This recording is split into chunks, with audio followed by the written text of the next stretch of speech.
Kaveri news தொலைக்காட்சி நேயர்களுக்கு வணக்கங்கள். சேகர் தொழில் தொகுப்பின் இரண்டாம் பகுதியான இது எங்கு வேலை கிடைக்கும் பகுதி.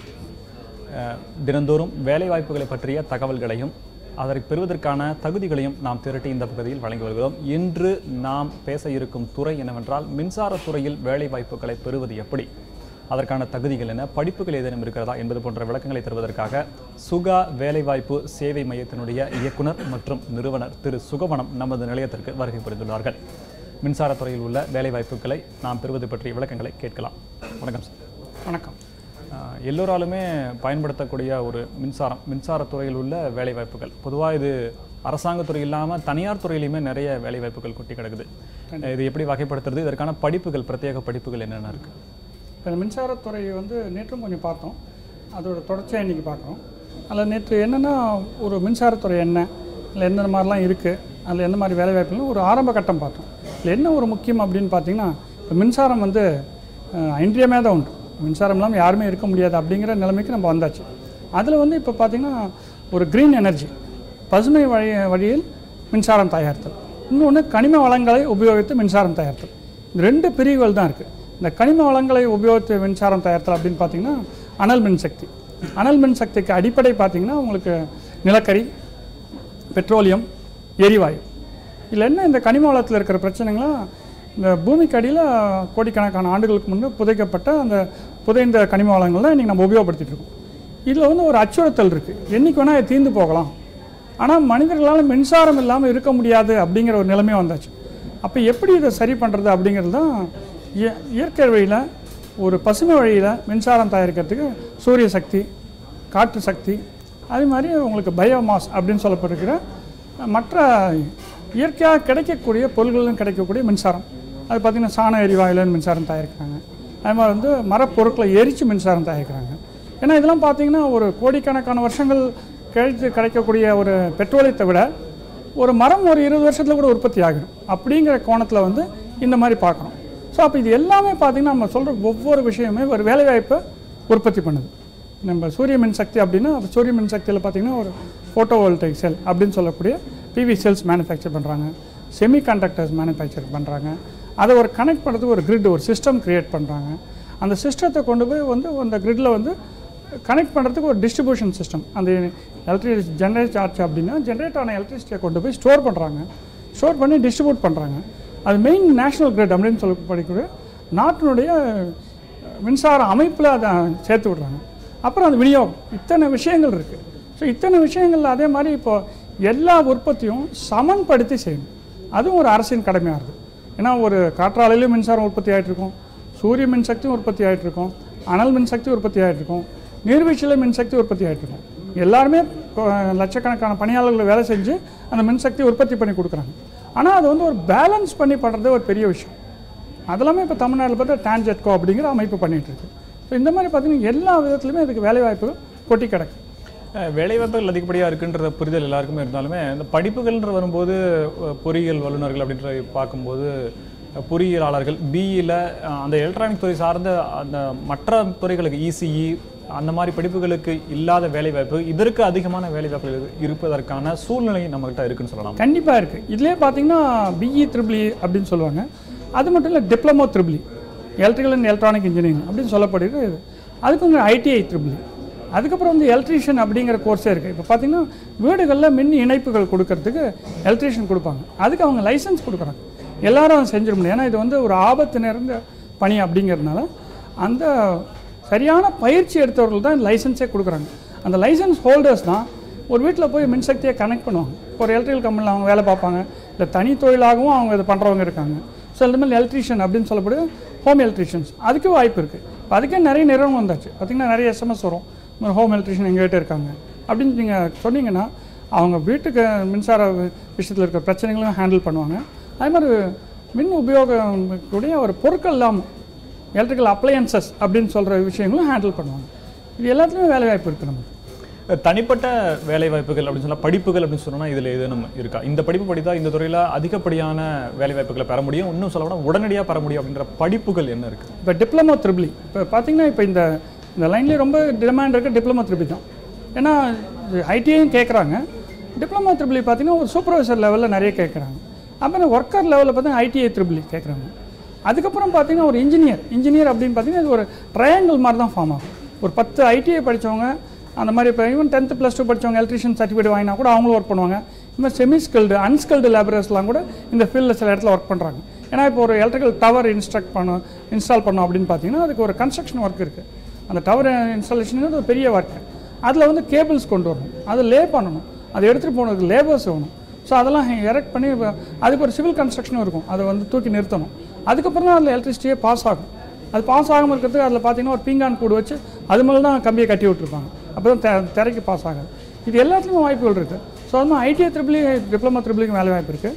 இப்போ தமிழ்நாடு எலக்ட்ரிசிட்டி போர்டு அப்படின்னு TANGEDCO அப்படின்னு நிறுவனம், தமிழ்நாடு எலக்ட்ரிசிட்டி ஜென்ரேஷன் டிஸ்ட்ரிபியூஷன், அவங்க பார்த்தீங்கன்னா இப்போ அசிஸ்டன்ட் இன்ஜினியர் அந்த மாதிரி BE படித்தவங்களுக்கும் வேலை கொடுக்குறாங்க, ட்ரிபிள் படித்தவங்க. இப்போ கல்வி சார்ந்த வேலை அப்படிங்கிறது அனைவருக்குமே தெரிந்த விஷயம். ஆனால் இந்த கீழ்நிலை வேலை வாய்ப்புகள் அப்படிங்கும்போது ஒரு SSLC இல்லைன்னா 8th படித்தவங்களுக்கு கூட அந்த அனுபவத்தின் ரீதியாக அவர்கள் வேலை வாய்ப்புகள் TANGEDCOவில் வேலை வாய்ப்புகள் வந்து காலங்காலமாக நடந்துட்டு தான் இருக்குது. ஏன்னா ஒரு 20 வருடங்களுக்கு முன்னாடி வேலைக்கு சேர்ந்தவங்க எல்லாருமே வந்து அனுபவத்தின் அடிப்படையில் இன்னும் சொல்லணும்னா தெரியாமையே சேர்ந்து கற்றுக்கிட்டு வந்தவங்க தான் நிறைய பேர் இருக்காங்க. அந்த மாதிரி இருக்கிறவங்களுடைய வேலை, இப்போ உதாரணத்துக்கு எலக்ட்ரிஷியன் இருக்காரு அப்படின்னா அவரு TANGEDCOவில் வேலை வாய்ப்புகளை பெறுவதற்கான வாய்ப்பு இருக்குது. அதற்கான அவங்க எப்படி அனுமதி அந்த விண்ணப்பங்கள் எல்லாம் பெறணும், அதுக்கான ஓப்பனிங்ஸ் எப்படி வருது? அது பார்த்தீங்கன்னா அந்த அரசு அந்த TANGEDCO தமிழக அரசு நிறுவனம். இதே மாதிரி நம்ம 28 மாநிலங்களும் அரசு நிறுவனம் இருக்குது. அடுத்தது மத்திய அரசு மினிஸ்ட்ரி ஆஃப் எனர்ஜி எல்லாமே இருக்குது. அது இல்லாமல் சில வேலைவாய்ப்புகள் இருக்குது.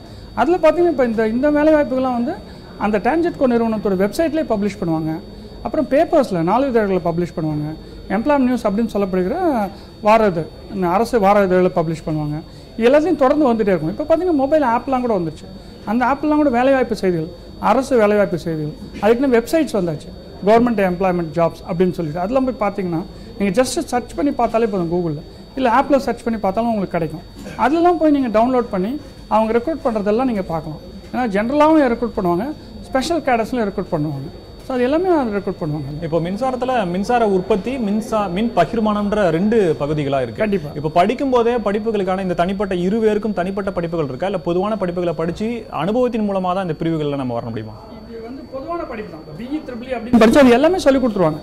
அதாவது எலக்ட்ரிசிட்டி அப்படின்னாலே ஒன்று ஜென்ரேஷன், ஒரு எலக்ட்ரிசிட்டி எப்படி ஜென்ரேட் பண்ணுறது, ஒன்று ஹைட்ரல் ப்ராஜெக்ட், அந்த தெர்மல் ப்ராஜெக்ட், இந்த மாதிரி அனல் மின் நிலையம், அது நீர் மின் நிலையம், இதெல்லாம் பார்த்தீங்கன்னா ஒரு டைனமோ ஓட விட்டு அதுலேருந்து எலக்ட்ரிசிட்டி பண்ணுவாங்க. அது அந்த டைனமோ எப்படி இயக்குவாங்கன்னா ஒரு நீர்வீழ்ச்சியில் இருக்க நீர் வேகமாக ஓடும்போது அது சுடும்.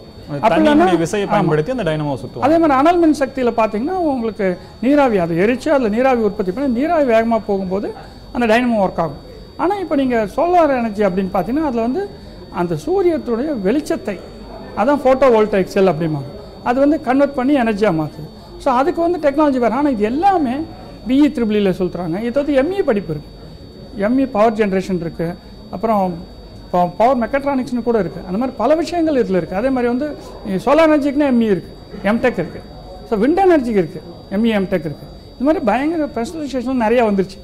அது ஏன்னா நிறைய அட்வான்டேஜ். இந்த அட்வான்டேஜில் போய் அவங்க படித்தாங்கன்னா அவங்க அந்த பர்டிகுலர் லைனில் நல்ல சிறந்த வேலையை பெற முடியும். பொதுவாக நாடுகள் அளவில் பார்த்தோம்னா வளர்ந்த நாடுகள், மேலை நாடுகள், இன்னும் வறுமை கோட்டுக்கு கீழே உள்ள நாடுகள், எல்லா நாடுகளுக்குமே இந்த பவர் என்று சொல்லப்படுகின்ற மின் உற்பத்தி, மின் தேவை அப்படிங்கிறது கிடைக்கும். இப்போ மற்ற பொருட்கள் போல ஒரு கப்பலில் ஏற்றியோ நம்ம கொண்டு போகிறதுங்கிறது சாத்தியம் இல்லாத ஒன்று. எந்த நாட்டுக்கு தேவையோ அந்த நாட்டில் உற்பத்தி பண்ணணும், இல்லைன்னா அதுக்கு அருகாமையில் உற்பத்தி பண்ணணும். இப்போ உலக அளவில் பார்க்கும்போது இதற்கான வேலைவாய்ப்பு, ஒரு நல்ல ஒரு துறை சார்ந்த படிப்பு முடித்த ஒரு ME படித்த மாணவருக்கு உலக அளவில் நல்ல சம்பளம் கொடுத்து எந்த நாட்டில் அதிகமான வேலைவாய்ப்புகள் இருக்குது, இல்லை அப்படி வேலைவாய்ப்புகள் பெறுவதற்காக அவர் என்ன பண்ணணும்? இப்போ வெளிநாட்டு நிறுவனங்கள் வேலைவாய்ப்புலாம் இப்போ நாங்களே வந்து நிறைய வேலைவாய்ப்பு ஆலோசனை வழங்கி வரோம். அப்போ வெளிநாட்டில் இருக்கிறவங்க எல்லாருமே என்ன எதிர்பார்க்குறாங்கன்னா, முதல்ல ஒரு எக்ஸ்பீரியன்ஸ் எதிர்பார்க்குறாங்க. ஃப்ரெஷர்ஸ்க்கு அவங்க ஆப்பர்ச்சுனிட்டி கொடுக்குறத விட அனுபவம் உள்ளவர்களுக்கு ஆப்பர்ச்சுனிட்டி கொடுக்குறாங்க. அதில் என்னென்ன கேட்குறாங்கன்னா ஒரு 3லேருந்து 5 வருஷம் அனுபவம். இது ஒரு ஸ்டாண்டர்ட் ஆவரேஜ் விஷயமா இருக்குது. அந்த 3லேருந்து 5 வருஷம் அனுபவம் அவங்க எங்கே பெற முடியும்னா இந்தியாவில் தான் பெற முடியும். இப்போ இந்தியாவில் இன்னொரு நன்மை என்னென்னா, இப்போ வந்து தனியார் நிறுவனமும் எலக்ட்ரிசிட்டி ஜென்ரேஷனில் வந்தாச்சு. டாடா பவர் வந்தாச்சு, ரிலையன்ஸ் பவர் வந்தாச்சு, நிறைய குரூப் வந்துச்சு. 10க்கும் மேற்பட்ட அடானி இருக்குது. அவங்க சோலார் எனர்ஜியில் இப்போ தமிழ்நாட்டில் வந்து மிகப்பெரிய ஒரு இது மைல் ஸ்டோன் அப்படின்னு சொல்ல மாதிரி ஒரு மைல்கல்லவே பதிச்சிருக்காங்க. மதுரை மாவட்டத்தில் 648 மெகாவாட்டில் அவங்க உற்பத்தி பண்ணி நம்ம கிரிட்லேயும் கனெக்ட் பண்ணிகிட்ருக்காங்க.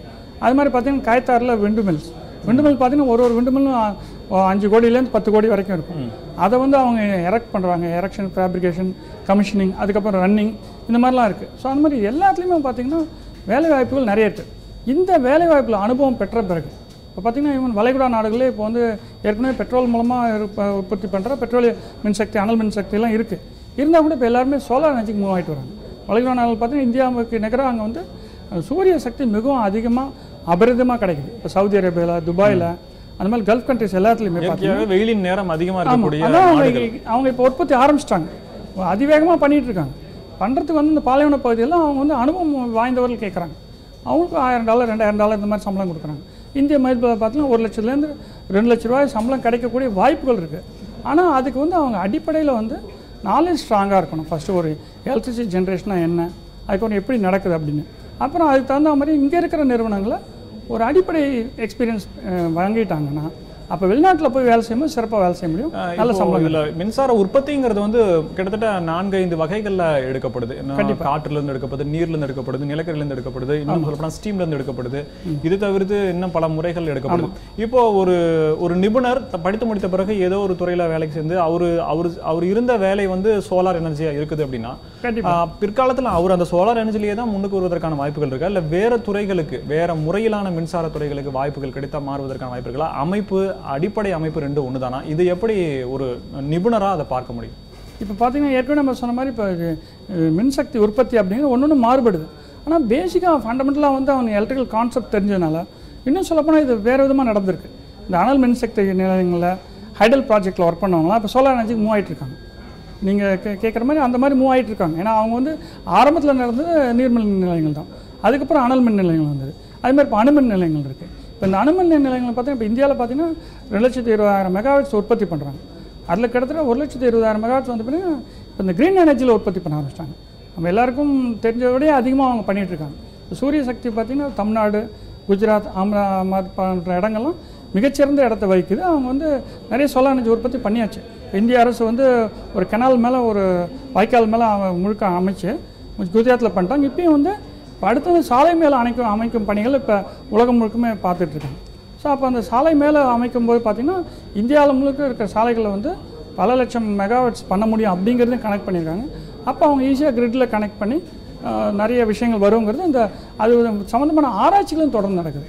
ஸோ அந்த ஆராய்ச்சிலையும் பார்த்தீங்கன்னா எம்டெக் முடிச்சு பிஹெச்டி பண்ணுறவங்களாம் அந்த எலக்ட்ரிசிட்டி ஆராய்ச்சி, அந்த ஆராய்ச்சி நிறுவனங்களையும் வேலைவாய்ப்பு நிறைய வந்துட்டு. எல்லா துறைகள்லையுமே வந்து வேலைவாய்ப்புகள், அதற்கான சம்பளங்கள் போதுமான அளவு இருக்கா அப்படின்ற கேள்விகளுக்கு இருக்கு. அடுத்தபடியாக பார்க்கணும்னா சுய வேலைவாய்ப்புன்றது ஒன்று பார்க்கப்படுது. இப்போ இந்த மின்சார உற்பத்தி அப்படிங்கிறது ஓரளவுக்கு கொஞ்சம் காஸ்ட்லியான, இன்னும் சொல்லப்போனால் அதிக முதலீடான ஒரு தொழிலாக இருந்தாலுமே சுய வேலைவாய்ப்புக்கான கதவுகள் எந்த அளவுக்கு திறக்கப்பட்டிருக்கு, இதற்கான தகுதிகள் என்ன வேணும், இதை செய்வதற்கான வாய்ப்புகள் இருக்கா? கண்டிப்பாக இதில் சுய வேலைவாய்ப்பு நிறைய வாய்ப்புகள் இருக்குது. முதல்ல இந்த வந்து மின்சாரம் பார்த்திங்கன்னா வீடுகளில் தான் உபயோகப்படுத்தும். எல்லா இடத்துலையும் உபயோகப்படுத்துகிறோம். அலுவலகங்களை உபயோகப்படுத்துகிறோம், தொழிற்சாலை உபயோகப்படுத்துகிறோம், வியாபார நிறுவனங்கள் உபயோகப்படுத்துகிறோம்.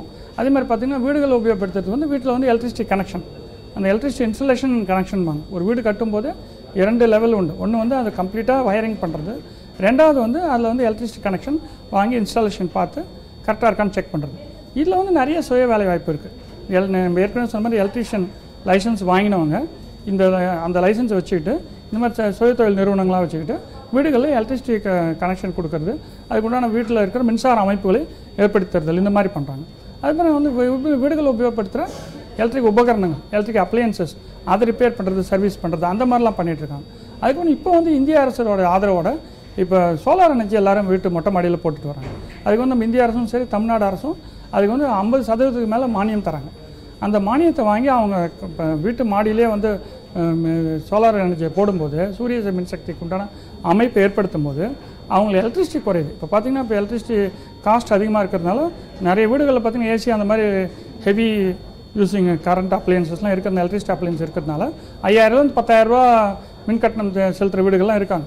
இப்போ அவங்க அந்த மாதிரி வீட்டுக்குறை மேலேயே அமைக்கும் போது 2 லட்சம் 3 லட்சம் இன்வெஸ்ட் பண்ணாலும் ஒரு 3000 5000 அவங்களுக்கு மின் கட்டணம் சேமிப்பே நடக்குது. அதில் எல்லோரும் அதுக்கு முன் வராங்க.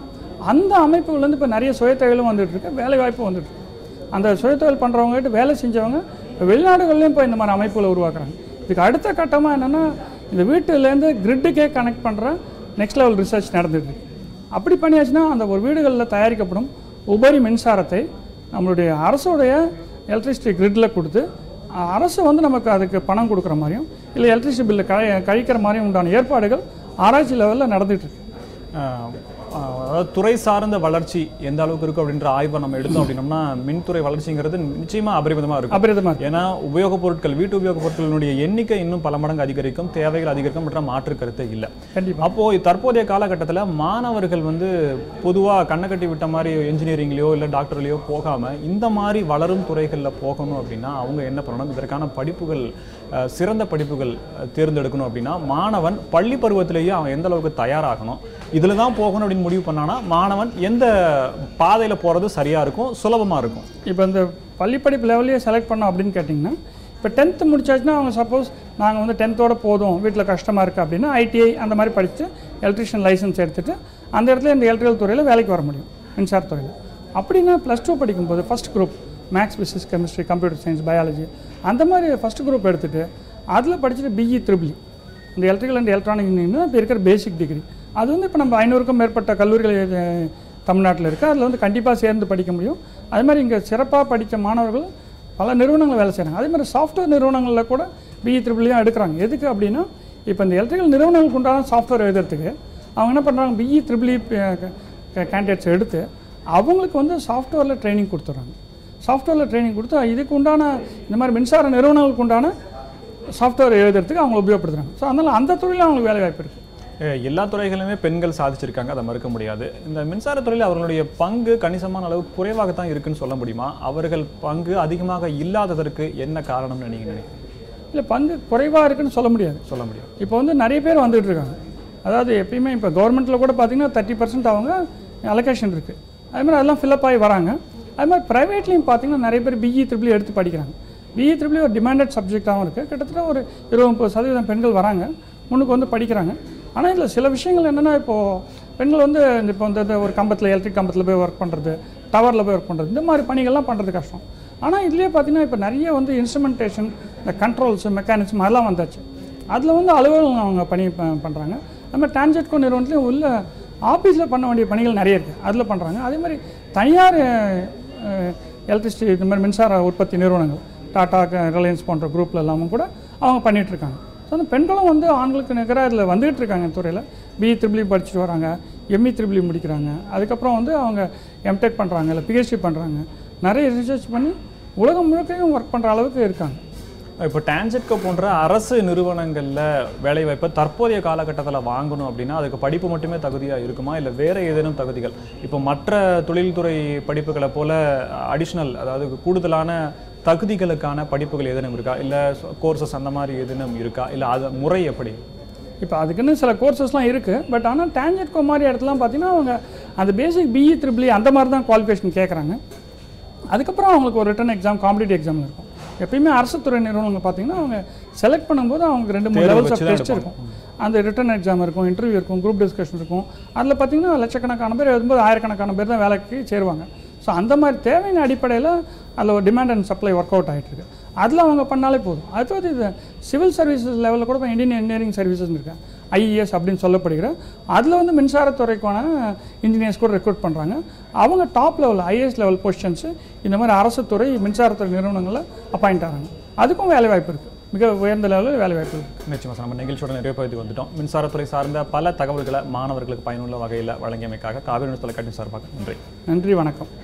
நேயர்களே, மின்சாரத்துறையில் வேலைவாய்ப்புகளை பெறுவது எப்படி, அதற்கான படிப்புகள் என்ன, நாம் எங்கிருந்து அதற்காக தயாராக வேண்டும் என்பது போன்ற விளக்கங்களை திரு சுகவனம் தெளிவாக நமக்கு விளக்கினார். நிச்சயம் உங்களுக்கு பயனுள்ள வகையில் அமைந்திருக்கும் என்று நம்புகிறேன்.